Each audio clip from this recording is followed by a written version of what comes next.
Hello madam, hello, start చేద్దాం. ఎవరు మీరు చేస్తున్నారా? స్లైడ్స్ ఎవరు ప్రజెంట్ చేస్తున్నారు? నేను అయిపోయిందా? వచ్చిందా చేయటం? Okay madam. ఏంటిది నేను complete Good morning all of you. Today Dr. Lakshmi Rani Takkelapati is going to talk on transfusion triggers in critically ill patients. It is very common practice, very important in ICU. Daily we are giving transfusions, and you must know when should be given and what level you should initiate to transfuse the patient. There are so many cases unnecessarily giving transfusions and developing trally and all the complications. So Dr. Rani Madam is going to enlighten on the transfusions. Thank you. Madam, please start the presentation. Hello. Start the presentation, madam. Yeah, can you hear me? Yeah. Hi, good morning all. Today I'm going to present on transfusion triggers, like just to see what our practices are and what the guidelines says. The guidelines are from European Society of Intensive Care Medicine. Task force, including 15 international experts, they made these guidelines. So we see, I'm going to present few like scenarios like in massive bleed and non-massive bleed, in trauma and non-traumatic cases. And we go through them and we'll see what we are doing and what the guideline says. So we go through a scenario first on the massive bleeding. So it's a 30-year male patient met with an accident, brought to hospital. On arrival, patient conscious, coherent, but irritable. A big bruise on right lower chest and abdomen. And he complains of pain on deep breathing. And there's a right thigh swelling pain and unable to move. And his vitals are like heart rate 120, blood pressure 80/50. And when he was catheterized, there was only scanty urine, which was dark color, and respiratory rate 32 per minute and saturation 95% on air. So on labs, the hemoglobin 10 grams, PCV 29, WBC count slightly raised, platelets 1.8 lakhs. And EFAST is positive. There's hemoperitoneum and hemothorax on the right side. And what do we do about the transfusion of blood and blood products and any pharmacological agents we use? So in these case scenarios, we are going to talk about only related to blood transfusions and the agents which we give during this process of controlling bleeding. Only these things we are going to talk about, not the general management of trauma or non-traumatic other cases. So we'll restrict to these transfusion things. So in this case, David, I want you to say about this case and what do you think of this and what's happening and what do we do? Yes, madam. As per the case scenario, you take it the hemorrhagic shock classification. It shows the patient has hypotension and tachycardia and scanty urine, decreased urine output. So it may be the stage 3, I think stage 3 classification. Huh? Yeah, it was more than 1500 ml blood loss. So you need to transfuse the blood and blood products because EFAST also shows hemoperitoneum and hemothorax also is there. So there must be loss of more than 1.5 liters. He must be transfused with blood and blood products. And pharmacological agents, as per crash 2 protocol, have to give 10x mic acid 1 gram IV stat dose. That's my opinion. Yeah. Monroe garu, transfusion. What do we get and what do we give? Madam. Transfusion, what do we get and what do we give? What do you order for transfusion in this patient? Madam, actually we, according to that transfusion protocols, we'll see the, we'll order for the blood, platelets and FFP, madam. How many? 411. Huh? 411. 4118. Sir, ఏది 4 ఏది 1? 4 packet cells, 1 FFP, 1 platelets. 1 FFP. I mean, 1:1:1. 1:1:1 is not there. Protocol. Shakina garu unnara? Actually, that guidelines like that, but FFP will give 15 ml per kg body weight, sir. Platelets according to the that number of things, and the packet cells depends upon the hemoglobin. Actually, here hemoglobin is 10. Do you think only can you give fluid and wait for transfusion? No, sir. Actually, this case scenario, patient is hemodynamically stable and hemoperitoneum unstable and hemoperitoneum E-fast positive. According to that, you kept ready and transfusion takers, you immediately have to shift to the OT and arrest the bleeding.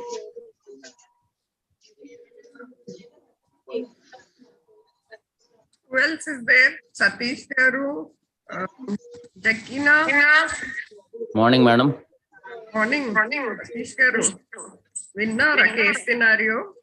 None, madam. So basically, at this point of time, I don't give transfusion, but keep reserve and urgently shift the patient to OT because there is like permissive some hypotension something is accepted in this patient. Permissive hypotension is one term we need to discuss here. First one. Young fellow, access to OT is there. So reserve the blood and take him to OT. That's what my plan. And once if the blood transfusion is planned to give, it is as the Mohan said, it is 1:1:1.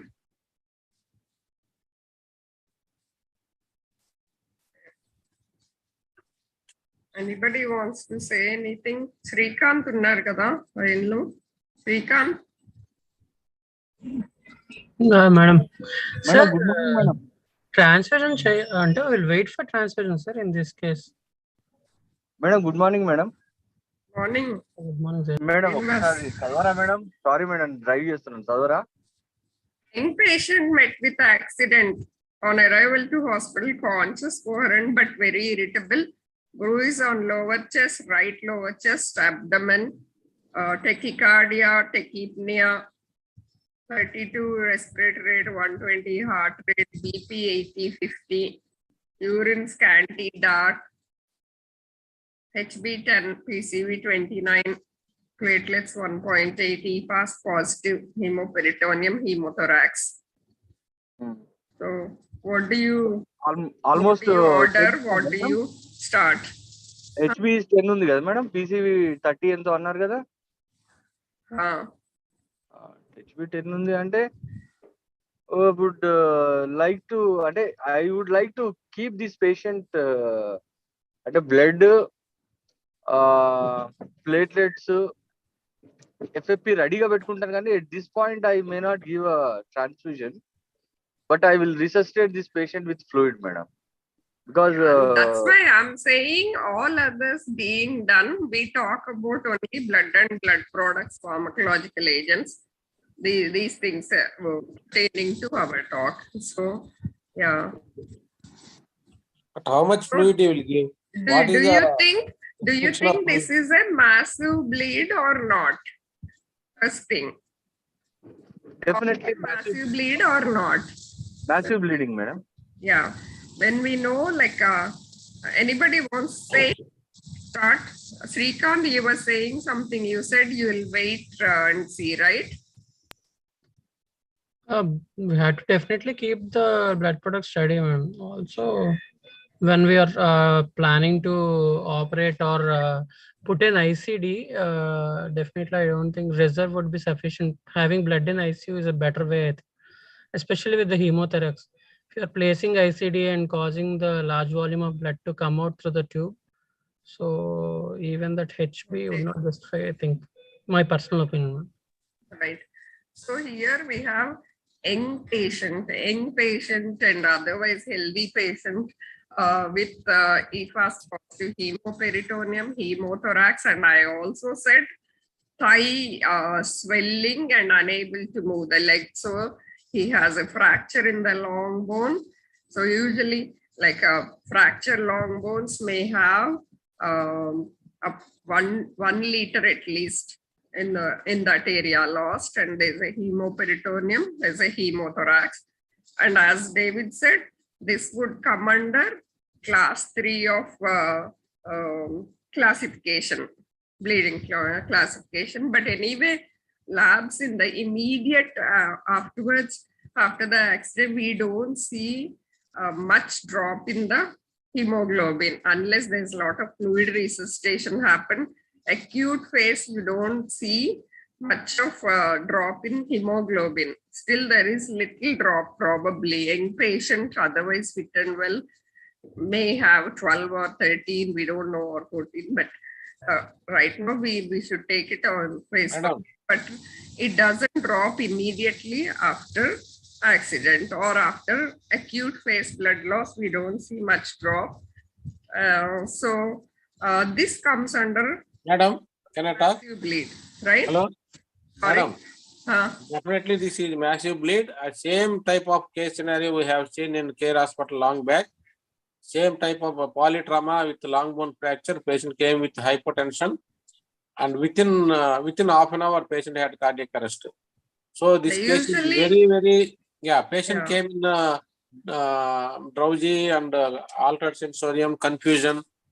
So then patient is shifted to investigations like radiology department for multiple X-rays. Once after shifting to ER, immediately patient had cardiac arrest. So must be very careful with this patient. Continuously stay with the patient, resuscitate it properly, and as per transfusion protocol, in shock trauma protocol, IV fluids, crystalloids are only solution, and we should not give more than 2 liters of crystalloids. That will cause again triad 3, coagulopathy, hypothermia, and acidosis. So immediately arrange the blood immediately, not just like give the form to keep ready. You have to yourself pursue and keep blood ready, at least 5 to 6 units of PRPC and 5 units of. I will prefer to keep 1:1:1, at least 5:5:5. This patient may deteriorate very fast. That HB 10 grams must be a hemo concentration. Yeah, immediately. Yeah. Immediately. So this is on very, arrival, all these. very Satish dangerous scenario. Raised hand, Satish Satish wants to speak something. Putting hands, Satish. David. Yes, ma'am. Yes, madam. Yes, madam. Madam, basically, the cause of death might be some different reason in that patient. That's it. Trauma triad might have happened there. But just because one patient died, not giving blood is not the answer for this situation. Not giving blood, Anna. What I am telling, if after giving the 2 liters of fluid, crystalloid resuscitation, still patient is hypotensive and irritable, confusion. Definitely, we have to give transfusion very fast. Yeah. At this point, take home point is reserve the blood. You need to discuss something about permissive hypotension, when to give, when not to give. And blood has to be given. Everybody know that. But when to give, what is the appropriate time to give blood? That is the point of discussion here. Yes, it is massive transfusion, one thing. Second thing is we need to identify that permissive hypotension, young fellow, 1 to 1.5 hour within the within the time frame of loss of blood, and we are going to fix certain issues, taking to OT, then give transfusion. That is the way it has to go. Nobody is denying that we don't give blood is not the answer here. We are going to give the blood, but we have to consider this point at this. That is my. I mean, like, As far as you are right. Sir, Mohan sir, can I speak for a minute? Hello? Sir, Chappandi. Yeah, just 3 points. Point number 1, as far as my understanding, any hypertension patient to be shifted to OT without looking for investigations in a trauma patients, particularly blunt trauma, number 1. Number 2, simultaneous transfusions of things is required, maybe in advanced centers with EEG required, or otherwise other 1:1:1 ratio is required. Everybody knows about this, everyone. The third point is that presently the lethal tride has become lethal diamond now. So they have changed it to lethal tride to lethal diamond. So I think that is important point where people have been now maybe in future stressing saying in critical care, the calcium is also important. So that is what I thought I'll just discuss. Yes, sir. Thank you. Thank you. Monanga unnara. Sir, just one point I want to add. Hypotension patient with fast positive, sir. So definitely we have to take the patient into the theater immediately. Yeah, I mean, regarding blood and blood products getting, we are discussing triggers. So in this case, everybody said may start with on arrival itself, it's a class 3 hypertension. So definitely as time goes on, he'll go into class 4. That's more than 2 to 3 liters loss. So definitely this patient have to initiate massive transfusion protocol, right? So the recommendation is in a bleeding patient, patients, what we have to do is high ratio transfusion strategies been suggested compared to low ratio transfusions in massive trauma patients. So, but at the non-traumatic massive bleeding, there is no recommendation of high ratio transfusion.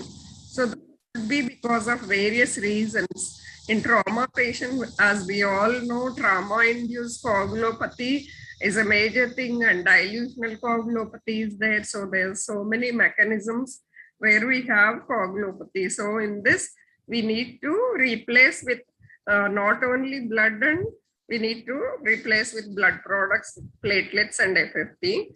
So in the trials, it says higher transfusion ratios result in better clinical hemostasis and reducing the probability of death by exsanguination. That's why immediate death is reduced. And about the no difference in rates of stroke, MI, ARDS, TRALI, CHF, infections and all these in high and low ratio. So, but in trauma, high ratio, they did better. So a ratio of 1:1:1 resulted in reduced mortality from exsanguination within first 24 hours, with the other complications being similar. So that's the suggestion. So in massive transfusion, massive bleeding, we need to request for high ratios. That means we have to start blood now. That means you initiate massive transfusion. Initiate means you have to stop. Yet you order for all these. No. And also, I mean, there's not that you have to give one blood, one platelet, one FFP like that. You don't have to give in that order only. You have to get them ready.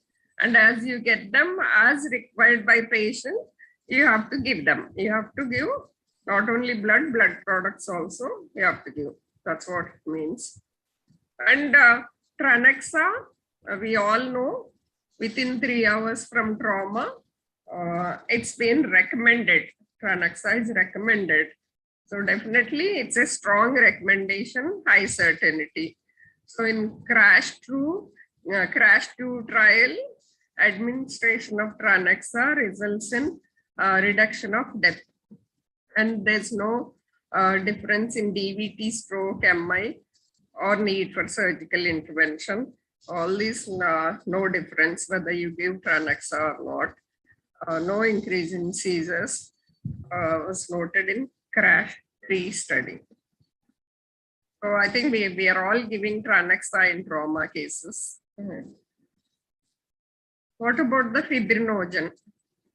So there's no recommendation regarding use of early empiric fibrinogen replacement in a critically ill patient with massive hemorrhage due to trauma.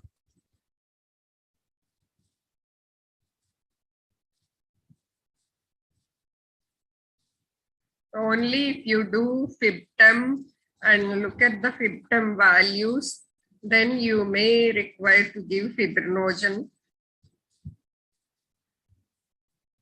But there's no early empiric fibrinogen replacement recommendation. And what about PCC in trauma? Massive bleeding. Madam, one question. Uh, If there is no ROTEM, FibTem is not available, the value, and can you do serum fibrinogen levels and give depends on that?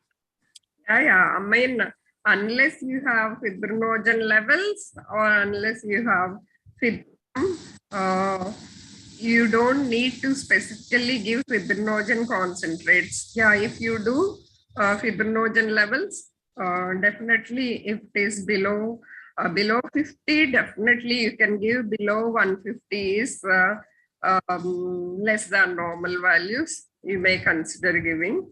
You can, but we are not doing as a routine fibrinogen levels. Are you? Madam, madam, actually the FFP what we are giving also contains the products, madam. So if we are not giving FFP, but if we are not giving FFP, or if our levels are low, we can give the cryoprecipitate. It takes time to get cryoprecipitate. That's why when we have massive trauma, we are ordering for 1:1:1, right? So you have like a FFP is there. You have some content of fibrinogen in that, not high. But as you said, you can ask for cryo, but it takes time, not immediately. And as such, when we don't have a blood bank attached to hospital, everything is difficult to get. So, madam, did they give any hemoglobin target? Did you mention anything, madam?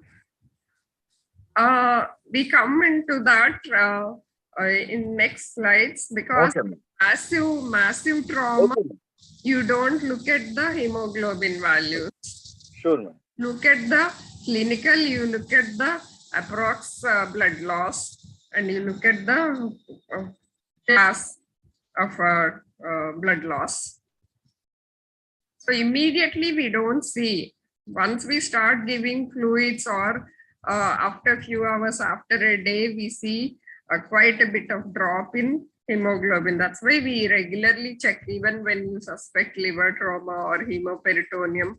When you don't open every 6th hourly or 12th hourly, we keep checking for drop in hemoglobin, right? So immediately when they come to ER, you may not see any drop in HB. In fact, you may not see any drop in PCV also, unless we start resuscitating. Right? So about the PCC, I think we had like we have octoplex, that's a PCC, right? 3-factor, 4-factor PCC available. But as such, they haven't made any recommendation for use of PCC versus plasma in massively bleeding patients due to low certainty of evidence, because there were only few observational studies, and they think there's a risk of bias is high. And And there's no matching between the severity of patient's trauma when they use PCC. So they couldn't compare properly. So they have not made any recommendation regarding use of PCC. For cardiac surgery, none of the relevant patient outcomes differed between PCC and plasma arms. But there is a reduction in blood transfusions on PCC side, but chest tube output was not different in cardiac cases. And in trauma, pooling of data suggests decrease in mortality, but it was observed only in single study. That's why they have not made recommendation.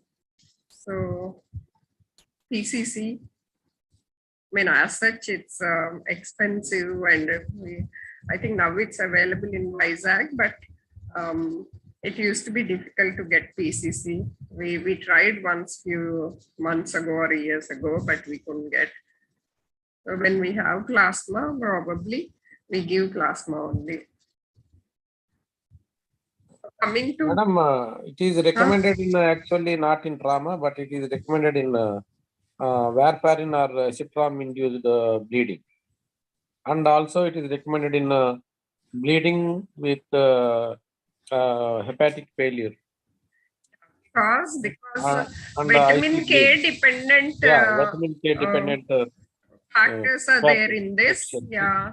Definitely that is indicated in that, not in trauma. In 3-factor, 2, 9, 10 are there, and in 4-factor, 3, 7, 9, 10 are there, and also in 4-factor one, there's a little addition of protein C and S there. So there's reduced risk of thrombus formation.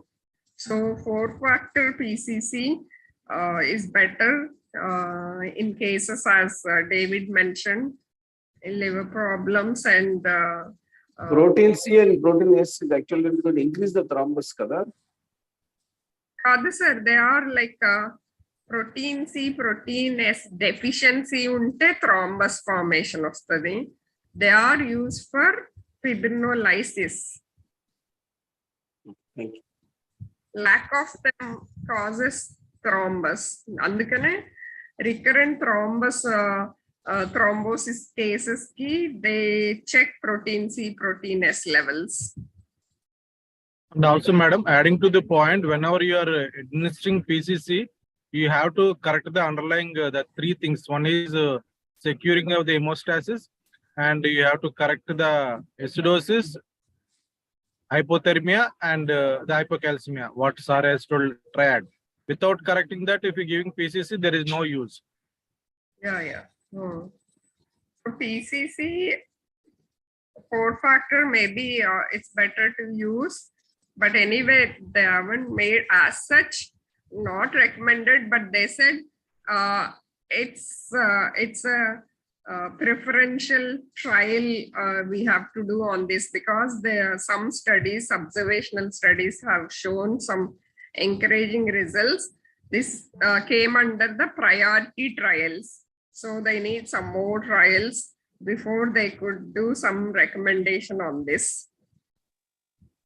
Madam, 4-factor PCC is very costly, 40,000 above, and they are now they are preparing 3-factor PCC. They are removing factor 7 because factor 7 But is if more you costly. want factor 7, again you have to use activated factor 7. Yeah, that's what. If there is no factor 7 role, then they are giving factor 3-factor. It is available in Western countries. May come soon to India. That is also usable in. Octoplex, it's available, David, now. No, not octoplex, but 3-factor. 3-factor. Okay. Right. Let's go to non-massive bleeding. So I got 1 or 2 case scenarios in this also. So 58-year-old male patient, known case of hypertensive, undergone elective abdominal aneurysm repair. Intra-op blood loss was 1 liter and pre-op HB12. vitals and urine output maintained intra-op, and drain about 200 ml on first POD, and transfusion strategies in this kind of vascular surgeries. What is the trigger, transfusion trigger in these kind of patients?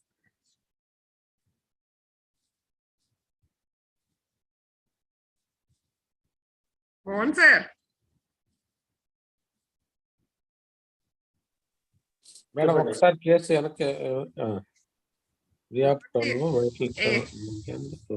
This is about vascular case. Vascular cases బాగా చేస్తారు కదా మోహన్ రావు గారు. Mohan sir, you see cases, right?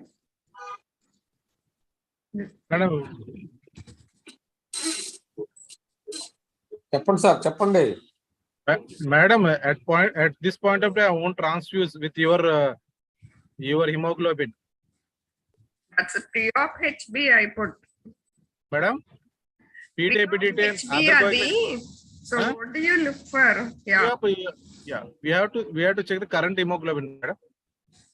And then the drain is okay, 200 ml per day, 24 hours, 24 is vitals are maintaining, urine output is also maintained. So we without hemoglobin knowing we won't order anything. Which point you want to transfuse? We'll check the vitals also, ma'am. Blood pressure. Madam, between 7 to 8, madam. Angela, you were saying something. If hemoglobin falls, We'll go with the clinical parameters also along with the lab. clinical parameters are normal, madam, in this case.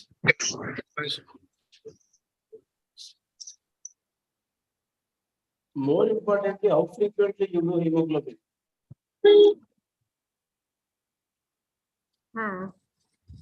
Okay, in this You do 24 hours, you do 12 hourly, you do 6 hourly. Coagulation profile in hemoglobin. Second point is that you do TEG, you do all the factors, because we don't see the factors in the blood investigation. No hospital is having all investigations in coagulation profile. We don't have the working condition of the platelets in Visakhapatnam. So these are the practical problems why we would like to trigger towards more early transfusions. Okay, POD 1 by evening, when you check hemoglobin, HB was like 9.6. We'll wait, madam. 5. Yeah. We'll wait. Madam, is there any recommendation? Yeah, Madam, is there any recommendation how frequently we have to check these parameters? no, there's no recommendation, but depending on the drain, we check, right? Maybe BD, major vascular surgery, we may check BD, or depending on the drain, basically, depending on drain and vitals, we check, right? So The re-exploration also. Main important is how frequently we want to check for the lethal ride or lethal diamond. That is more important. To do that, what are the things required? How frequently we should check? That is what is important to prevent any further complications. because this patient, what I said, he's only hypertensive, no other major risk factors are there. Probably I assume like when we do major vascular surgery, I assume we maintain temperature and we check the ABGs, and only like if the clamp time is long, you may see more acidosis. But yeah, but I didn't mention about that. That means that's not too long. Like I'm taking as such for transfusion trigger. So I didn't go into details of all those. So regarding hemoglobin, what it suggested is RDW and it Satish. Hello? RDW and మన complete haemogram లో వస్తుంది sir. Red cell distribution, band distribution. RDW is red cell distribution width. The significance of RDW, we have any information about that? Monocyte distribution which చెప్పారు కదా same I think you have to see in infection and sepsis cases, RDW value, right? That is monocyte distribution with told by అలాగే RDW కూడా RDW కూడా దాంట్లోనేనా వస్తుంది. As you check monocyte distribution with అలాగే RDW. Actually, in all hemograms, they give only RDW. Unless you request for it, they are not doing monocyte distribution with adi iవ్వట్లేదు as a routine. You see RDW only. Yes, RDW with it suggests sir infection, but I think I think if it is more than 15 or 16, it indicates inflammation or something, infection, suspected infection. 14, that's what I read. 14 plus, madam. Yeah. I think also plus. Some hemoglobin lo kuda ido undi madam. Actually, the RDW blood related also it is something is there. I forgot. Probably one of you check and tell us. And regarding, I think because that's the reason already, why. So, madam, that's the reason why we don't check. Suppose there is any blood related issues like malignancies or some other issues, we don't see RDW as an inflammatory marker in those patients. I'll also recheck it. Yeah. So coming to this Madam, bleeding. Madam, just one. Dr. Akshit is asking what is the difference between FFP and third FFP?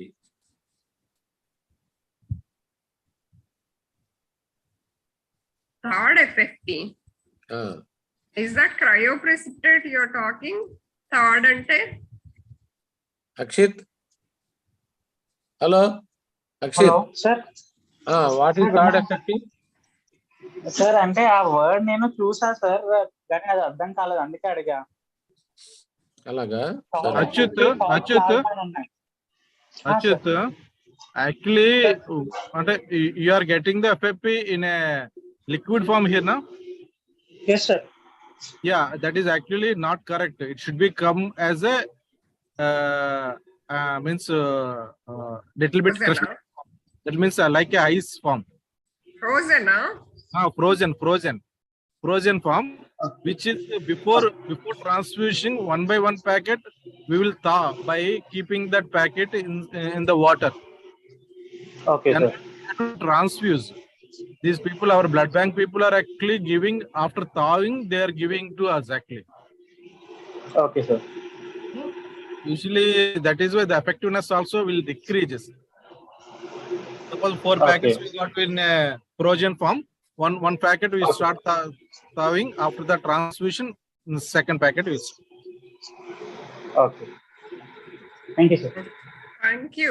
Can we go ahead with this? We have quite a few to go. Madam, go fast. Time is getting. Yeah, in this vascular surgeries like non-massive bleeding, it's suggested to go for restrictive transfusion protocol. Like, the recommended is restrictive transfusion. It results in lower number of transfusions without significant risk of transfusion reactions. And it also it depends on the volume of bleeding and how easily you can control hemorrhage and presence of cardiac disease and other patient symptoms due to blood loss. So, but if all being okay, you can go for restrictive. But as such, if you have CAD patients or because of hemorrhage patient is showing all instability, we have to go for a higher level, but otherwise restrictive strategies to be followed. So coming to obstetric hemorrhage, and 30-year-old second gravida had vaginal delivery, developed PPH, antenatal hemoglobin 10.5, PCV 30, platelets 2.1, and postnatal 8.4, PCV 26, and platelets 1.5. And what about the transfusion strategies in these kind of cases? Who does lot of obstetric cases? Dekina sir.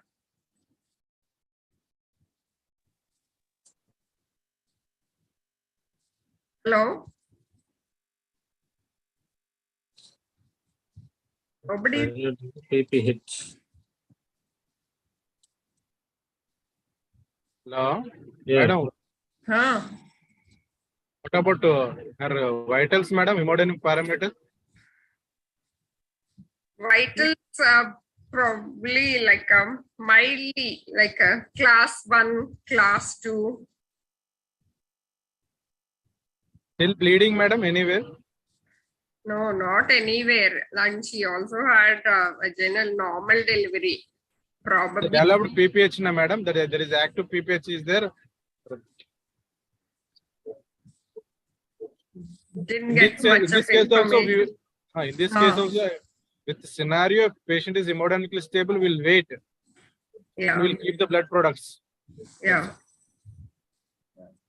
And you have to watch for platelets and other things, PT, FTT, and you have to watch for help. You have to. I didn't say any hypertensive, preeclampsia, or anything. Just straightforward. Probably because of delayed placental delivery. Usually they have some kind of bleed, so they bleed little bit. So probably that we can think, and you have to assess and look for other parameters. Platelet drop little bit is there, and look for PTA, PTT, and liver enzymes, all these. But as long as patient is not further bleeding or massively bleeding, you can go for restrictive strategy. So non-massive postpartum hemorrhage, it's suggested to go for restrictive transfusion, guided by presence of shock and symptoms, probably because of anemia. With all these things, dyspnea, tachycardia, or any like end organ symptoms like angina, neurological symptoms, or HP is quite low. I mean, here they said less than 6. I don't think we go up to there. Our obstetrician will get hypertension when she sees this low. So, but the recommendation is that go for restrictive transfusion. You will get all the shocks of all stages. Yeah. So with compared to liberal transfusion, restrictive is with no difference in quality of life, no difference in incidence of DVT or post-transfusion infections or reactions. So the recommendation is that, but yeah, basically you have to go as per signs of shock and symptoms of blood loss. And Tranexa, early use of Tranexa in critically ill postpartum hemorrhage is suggested. So, and there are some RCTs, 2 RCTs evaluated, Tranexa in PPH, small reduction in risk of death, but no effect on overall mortality or overall chance of going for hysterectomy. And this trial, 2 were done recently, one in 2017, one in 21. And these trials, like they advise Tranexa 1 gram IV, likely to be helpful within 3 hours of bleeding. And in endoscopic, like patient presenting with GI bleed in these scenarios, and as we always do, patient gets resuscitated, go for endoscopy, varicose band ligation done, and you see HB low, 8.4, platelets 1 lakh, but PT is near normal. So what do we do with these cases? Transfusions? Do we go for any blood transfusion? Do we No, go madam, it is a for restrictive strategy. transfusion? Sorry? Restrictive strategy only recommended in GI bleed, alcoholic cirrhotic or Yeah. They yeah. are cirrhotic patients. less They than 7 have only have to transfuse. Yeah, they have, anyway, they have low platelets also as such. So unless they're bleeding or, unless the parameters like a PTA, PTT also raised, INR raised, and platelets very low,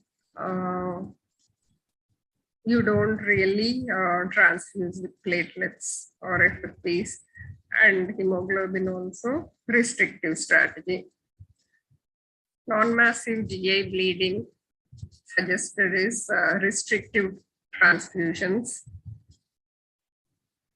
So actually restrictive transfusion led to reduction in mortality risk of rebleeding and volume overload. So volume overload is less and mortality is also.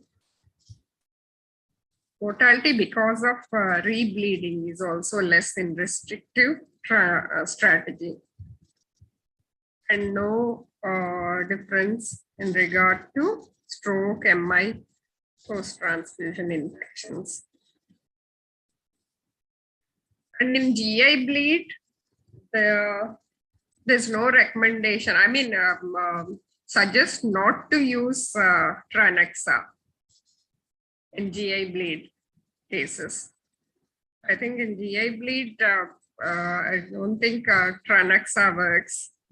Even like in our cases, we don't give Tranexa in GI bleeds. Do you give? Any of you?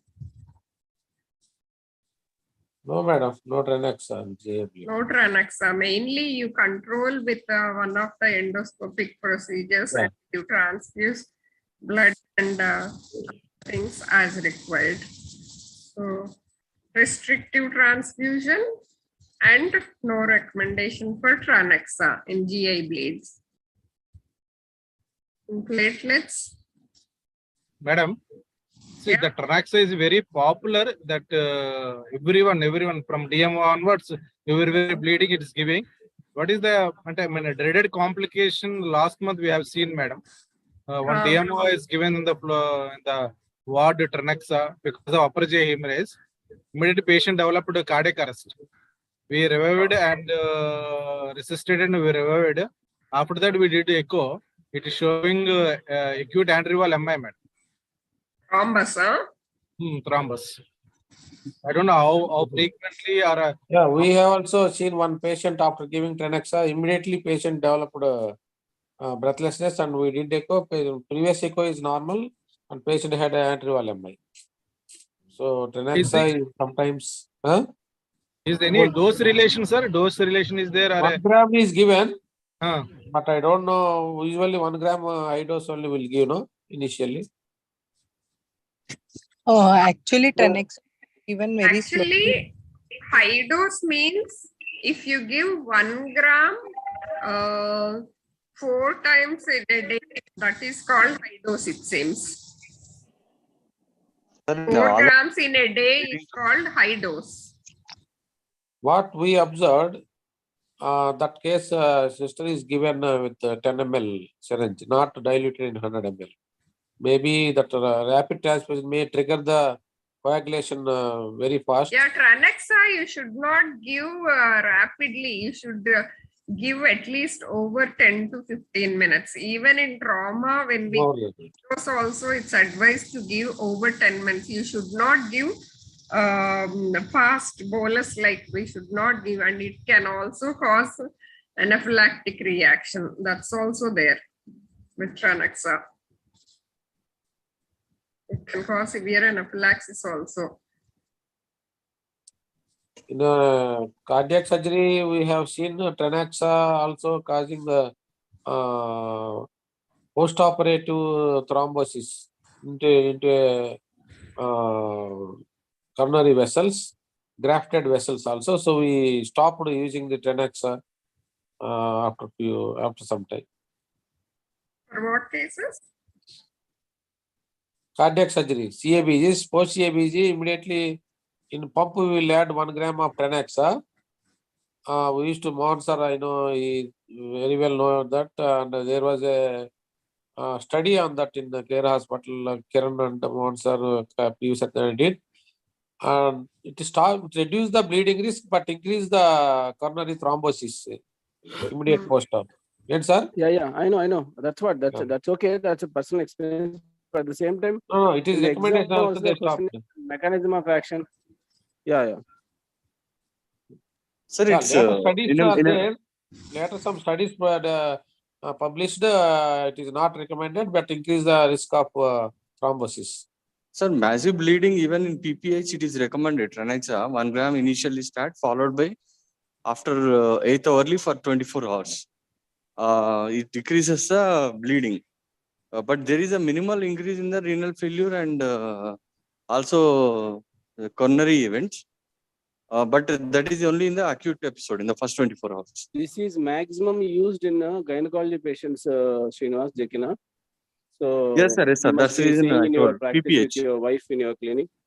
Not only PPH, even many people monthly cycles also they use this to reduce. That they use tablets, sir. Tablets చెప్తున్నాను. Tablets కూడా tranexamic acid.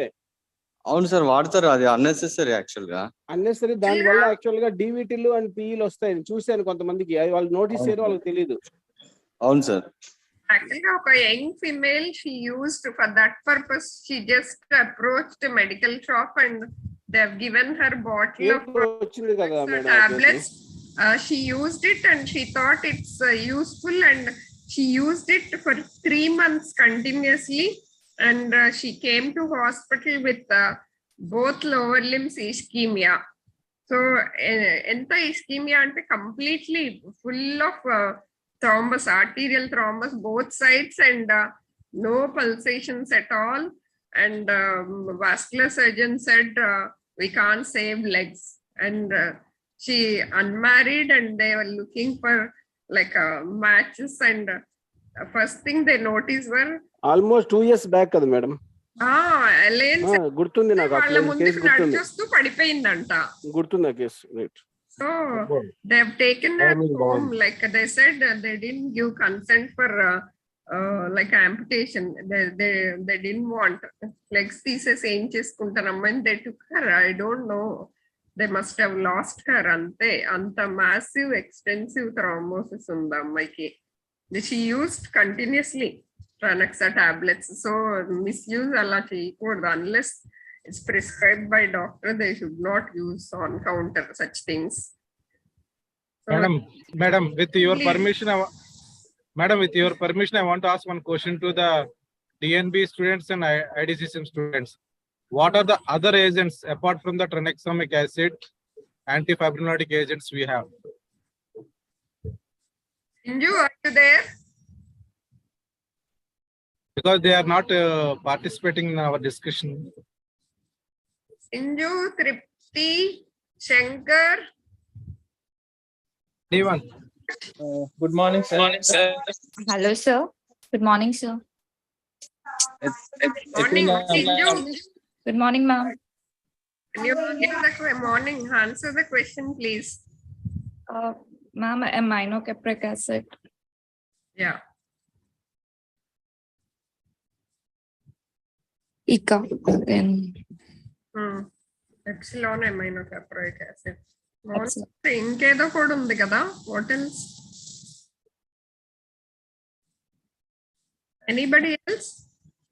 Kranti, Santosh.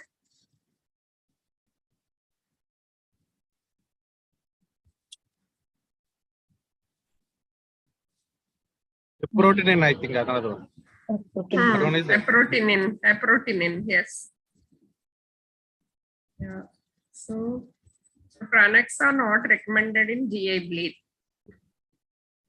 Coming to platelet transfusions, I'll go through a bit quickly. In 10 minutes, I have to finish. So there's no recommendation for use of restrictive or liberal platelet transfusion in non-massively bleeding patients with thrombocytopenia. So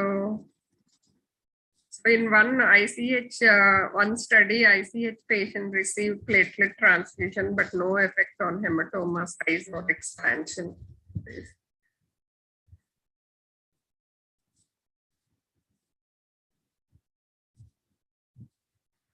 And no recommendation for use of cryopreserved or cold stored platelets in bleeding patients with non-massive or non-massive hemorrhage. I think we don't use these, right? Cryopreserved, we don't use. I don't know. Are we using cold stored platelets? I didn't get this point actually. Anybody can clarify? మనం ఇచ్చేవన్నీ ఏంటి standard platelets అంటే not cold stored for 1 week అలాంటిది కాదు కదా? Room temperature ma'am. Yeah, మనం ఇచ్చేవన్నీ room temperature వి.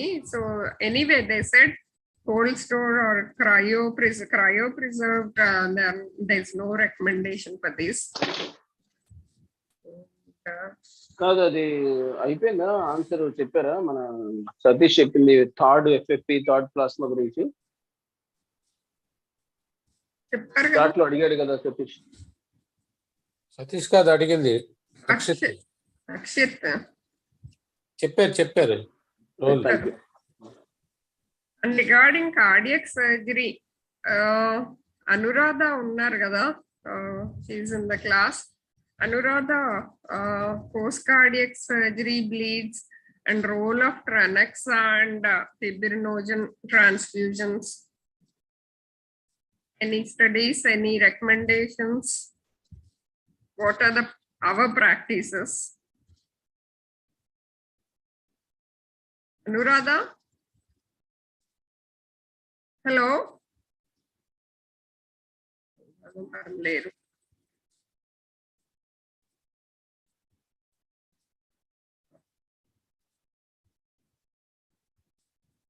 ఏంటి ఓటీలో? Hello hello madam, in CABG we are not using Tranexa because of already discussed, because of thrombus present in a vessel, and we are using Tranexa only in the valve cases. If we are seeing bleeding is there, we are not reducing, or we are given already blood and blood products. After that bleeding is there, that time we are giving Tranexa. Thank you. What about fibrinogen? Any idea? Is it recommended? Fibrinogen we are not using, madam.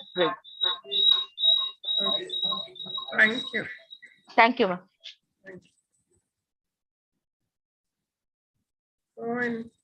So the recommendation is actually, usually they say we suggest, but here it says we recommend use of Tranexa in critically ill patients with bleeding post-cardiac surgery. It's a strong recommendation, high certainty. Many RCTs evaluated dosing strategies of Tranexa, which reduces the need for surgery and transfusion, but no effect on mortality. So this is one recommendation. Sir, enti mari recommendation? On sir? Yes. కాదు madam, recommendation గురించి కాదు issue. Main గా ట్రెనెక్స్ ఇవ్వకూడదు, అది just done. But only thing is, ఇప్పుడు మీరు అన్నట్టుగా వాళ్ళ రికమెండేషన్ ఆ సెట్ లో ఎక్కువ కేసులు చేసింటారు, ఎక్కువ స్టడీస్ చేసింటారు. సో కాబట్టి వాళ్ళు రికమెండ్ చేస్తారు, తప్పు లేదు. But only thing is my worry is that Tranexa for as she told cardiac surgery అంటే అన్ని సర్జరీలు కలిపి చేస్తారు కదా వాళ్ళు. So automatically P value తగ్గిపోద్ది. That is why they recommend, because more use than the damage, because we have separately secluded the cases of CABGs and valves, and we have studied. That's why we come to know this is actually original article which is done by Dr. Rajkumar along with us, and Kiran was there, everybody. So that was a different issue. Original study when PV Satyanarayana is there. So Actually, David what they did David prophylactically, they have used tranexamic to prevent bleeding. That is not recommended actually. Yeah, prophylactically maybe we should bleeding not. వచ్చినప్పుడు ఇవ్వచ్చు అని recommendation చేశాడు అంతే కదా David. It's with Bleeding is there, post then it can be surgery, given. post-op. But cannot give to prevent the bleeding. అది point. That's a valid point. Yeah, here it's Thank you. post cardiac surgery bleeding law is recommended. Yeah, right. What about routine cesarean cases? Because now it has become common that for all the cesarean they are using tranexamic acid. Actually, it's a That has become a pre-medication, Manjula. Manjula, actually, you can give, if you see PPH, whether it's minor or major PPH, you can give, but it doesn't say to give prophylactically. Actually, Naresh is asking for attempts later. After this, you can talk about that. Okay. Empiric use of this is about cardiac surgery still, and we said about Ranaxa. Now regarding fibrinogen, it's suggested that empiric use of fibrinogen concentrate in critically ill patients with non-massive bleeding after cardiac surgery using either fixed dose or titrated to fib-tem clot firmness to maintain Madam. fibrinogen level. Sorry.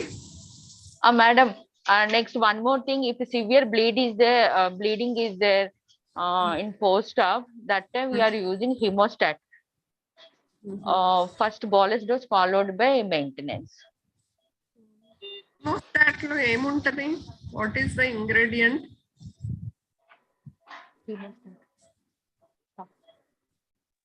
Hemostripticum. Sorry, it's Satish garu. Hemostripticum అని ఉంటది madam. Okay. Right. So, yeah, fibrinogen, it's suggested you can use for post-cardiac surgery bleed. And also, if you do the fib-tem also, you can use, or if you do the fibrinogen levels, also you can use if the level to maintain it over 1.5 grams per deciliter. So, no recommendation regarding empiric use of fibrinogen concentrate with non-massive bleeding patients. And no impact on MI, AKI, DVT, or infections or length of stay with the use of fibrinogen. So either we have to get, as David said, to use the levels, either we have to do the fibrinogen levels or use fib-tem to suggest using fibrinogen.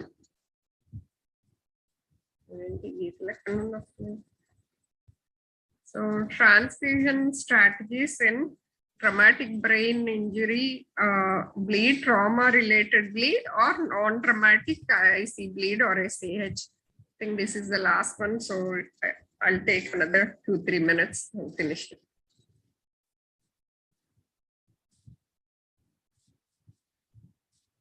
So coming to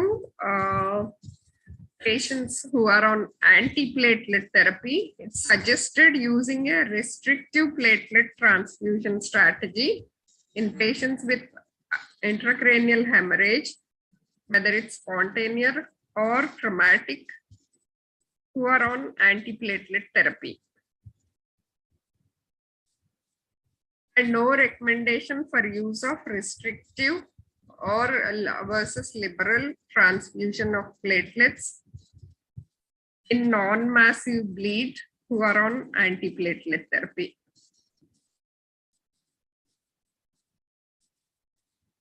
For non-massive bleed who are on antiplatelets, no recommendation is done. And in traumatic or spontaneous IC bleed who are on antiplatelet therapy, it's suggested.